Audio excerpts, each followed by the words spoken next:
All right, welcome in. I'm so excited about this guest because I don't think that there could be a better guest after what happened this weekend.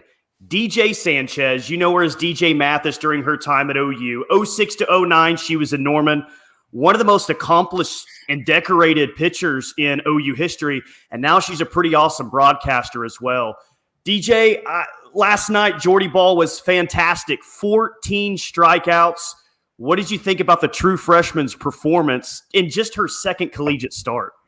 Yeah, I think there was so much anticipation for last night's game, partly because of the OU UCLA matchup, obviously, but also too to see how the freshman was going to handle that stage going against UCLA, neutral ground, but probably leaning more toward UCLA ground in that area.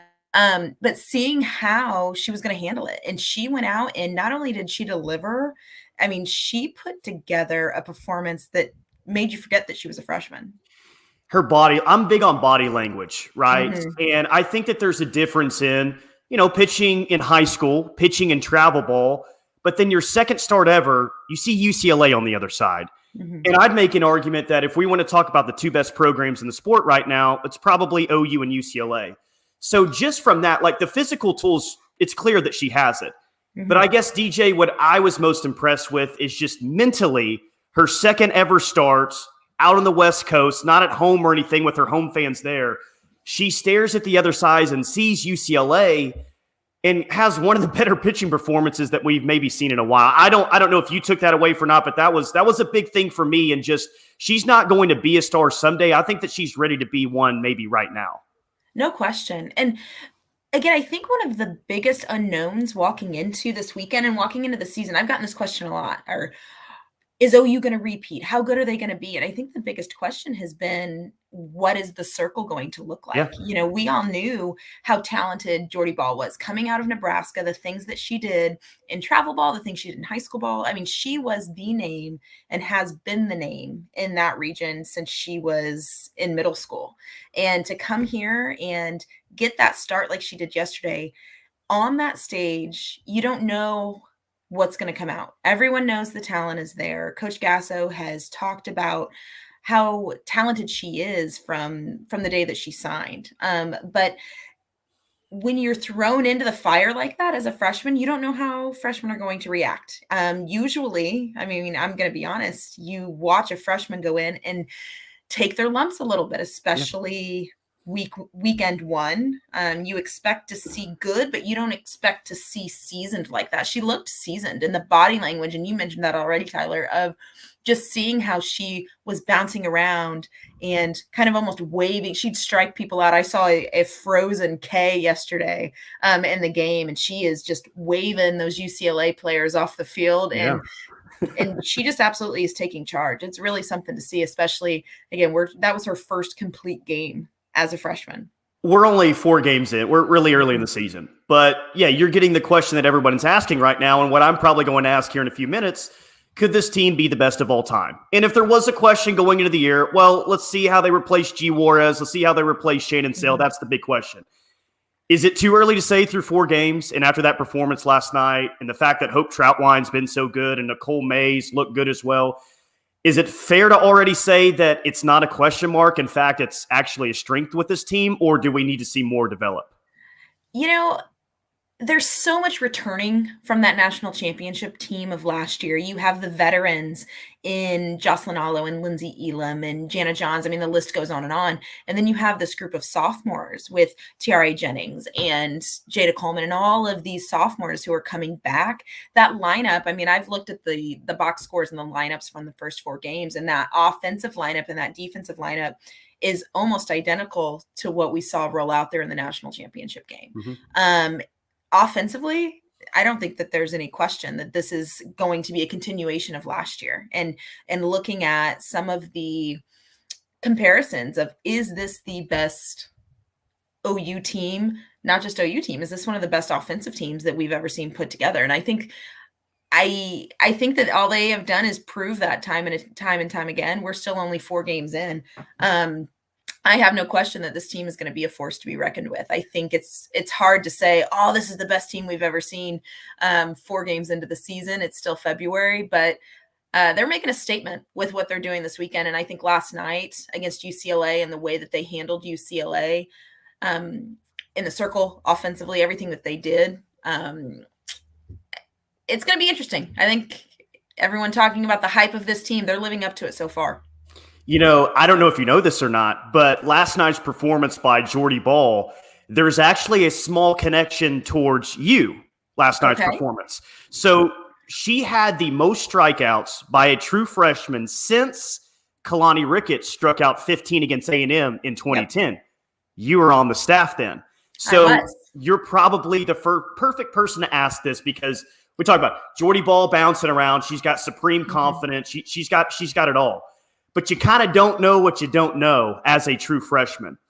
How did you handle Kalani after that big performance as a freshman? How would you handle Jordy Bahl moving forward, saying, hey, you're really good, you've got it all, but don't think just after your second career start, maybe you have this whole thing figured out and you're not going to face any adversity? Yeah, watching Kalani, and that's funny you mentioned that, because I was thinking about that this morning.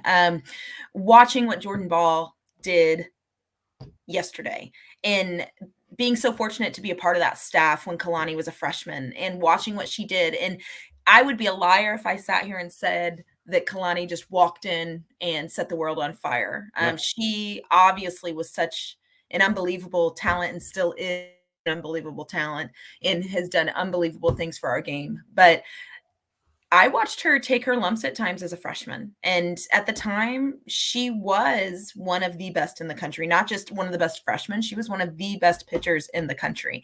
And to watch her, it was an evolution for Kalani. And she didn't just walk into OU as Kalani Ricketts. She walked in, and there were times that she got knocked around a little bit as a freshman. And she had to understand what came with that power that she had and the velocity that she wasn't able just to blow the ball by people all the time. She had to evolve. And we saw it in the way that she changed pitches, the way that she changed speeds and learned how to hit spots. Kalani didn't walk out as this big, superimposing, confident figure from what I remember as a freshman. And she evolved into that.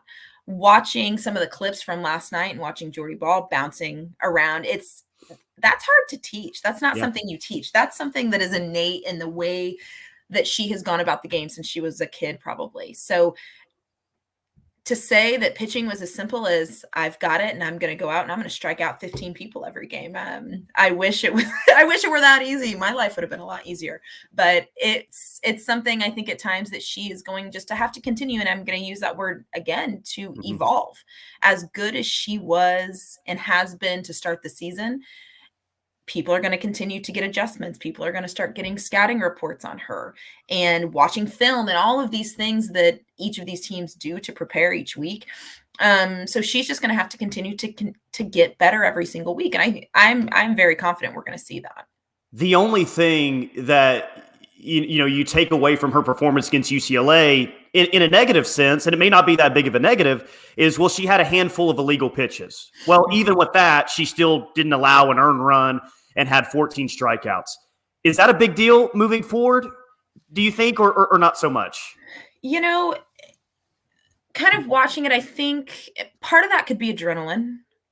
Just trying at times to do a little bit too much. And I think adrenaline could have played a little bit of a part in it.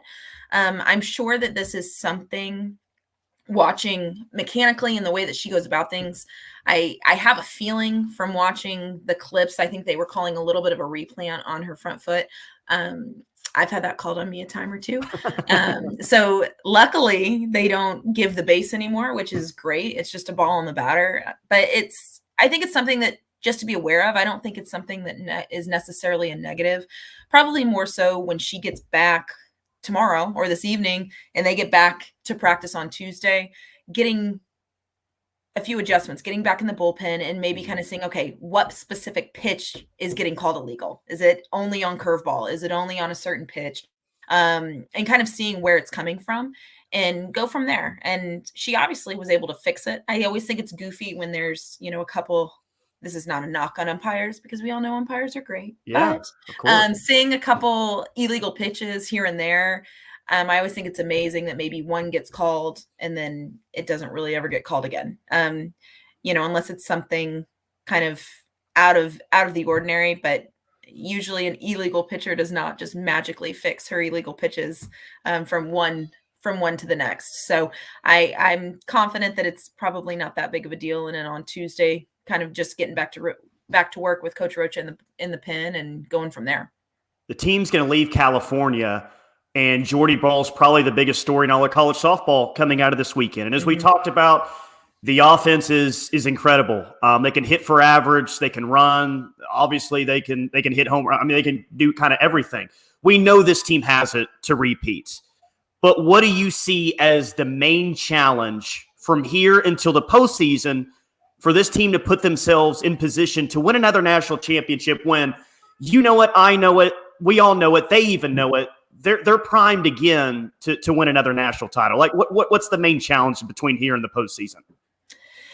I think it's a long season, and I don't think that we would be alone in people saying if we had to pick who's going to be standing and winning the last game of the season, I think a lot of people, OU would be a good, safe bet, just knowing what they have coming back and the way that they've started the year. But it's a long year, and continuing each week to, I hate to use this word pressure because I don't feel like we see that from this team.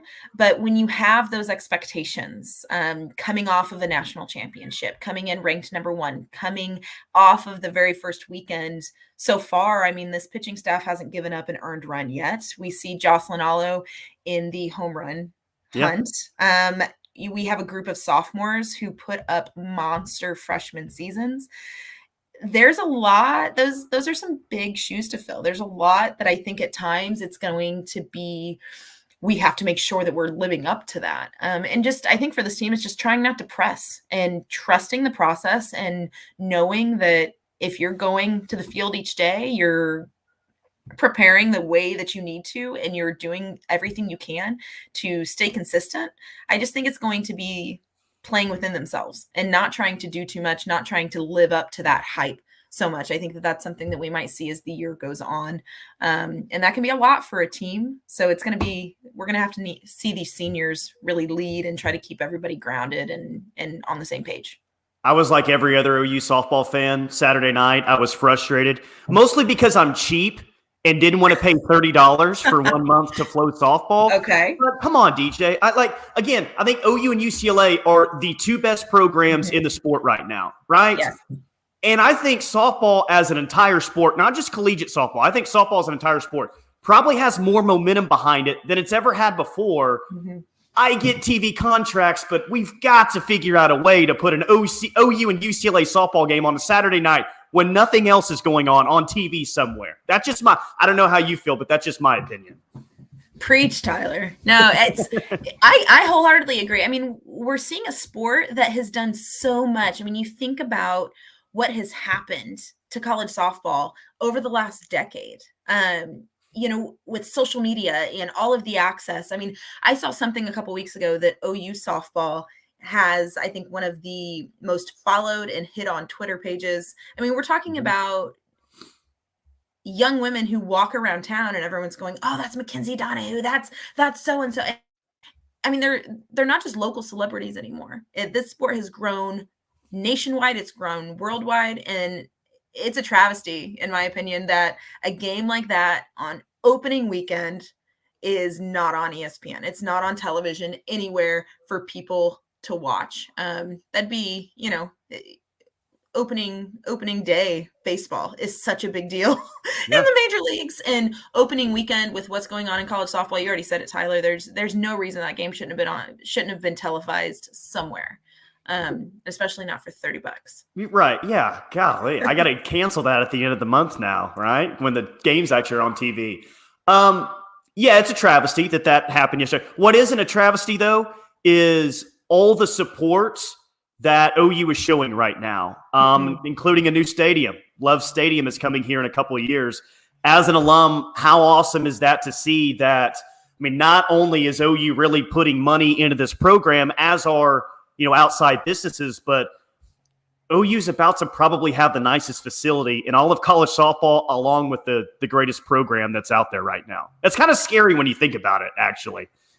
Yeah, we thought that, I'm sure people around the country are going, because they need more help recruiting, because their recruiting classes aren't good enough. Yeah. Come see what's about to be probably the best stadium in the country. It gives me pause just because it's so amazing to watch. I remember being in high school and thinking about where I wanted to go to school and remembering the 2000 national championship. Mm-hmm. And Coach Gasso at that time was, relatively young in her career here at OU, and just watching what that has grown into. Seeing the stadium, kind of going from Reeves Park across the street to Marita Hines Field now, that is a great place. And now going to see that next phase and that next step of OU softball. It's going to be something for generations and generations to come, and it's going to be absolutely amazing. So I'm counting the days for that stadium to open up. It's going to be really something to see. Probably, especially because you'll be broadcasting a game or two once that opens, right? If they keep having me back. So one can hope. But no, I'm excited. It's gonna be absolutely amazing. Before we get you out of here, I want to know what life with DJ Sanchez is like here recently. What have you been doing throughout the offseason? What are you going to be doing? What does life look like for you before we finally get you back in the booth? So the Sanchez family had a big 2021. We welcomed a new little girl to the family. So she got here this fall. Her name is Charlie. And awesome. So we've got a 5-month-old and a 10-year-old. So our son is a competitive gymnast. He's on the U.S. junior national team for gymnastics. Wow. So yeah, we are raising a little girl, raising a little gymnast, and just doing our thing. So excited for softball season. I'll be back in March when OU gets home finally. So I'm excited to be back. So there are certain collegiate programs out there, and I think it's just football right now, that are selling actual jerseys with the names on the back. It's not just some random number. At some point, they're going to do it for OU softball, because can you imagine the demand of that? Mm-hmm. Is there a specific player that maybe your two kids will be getting an OU softball jersey with the name on the back at some point? Yes, and I can tell you, if they had these, I will tell you. My son, I've been so fortunate to be able to stay around the program and continue to see all of these players go through and actually get to know them personally. Yeah. I will say, if they had been allowed to do this years ago, my son was the biggest, and still is, Shea Knighton fan you will ever meet.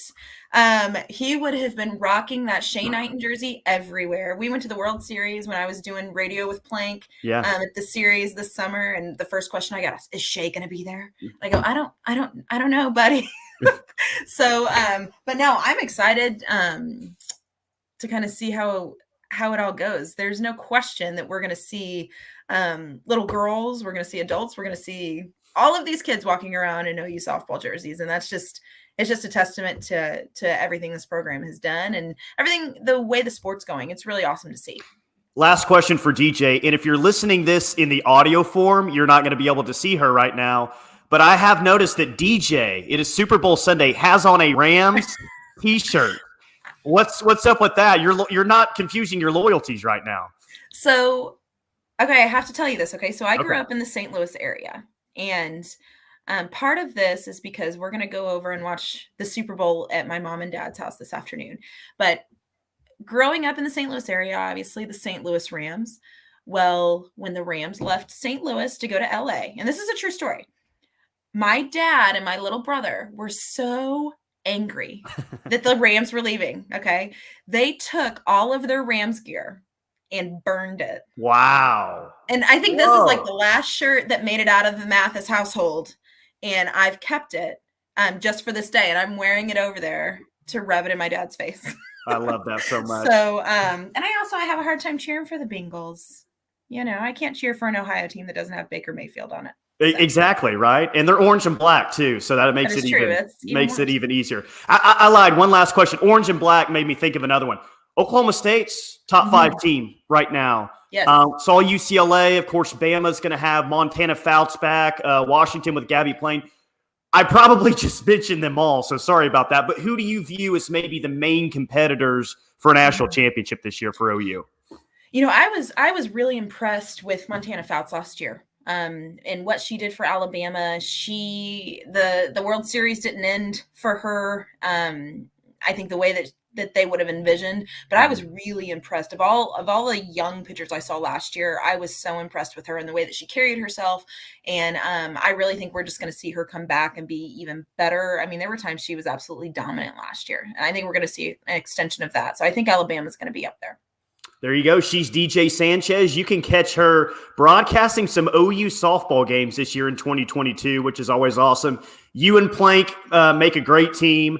I know you've got some great stories about him. I work with the guy every single day, so I'll have to get those from you sometime. Yes. But DJ, thank you once again for joining Diamond Envy. Thank you.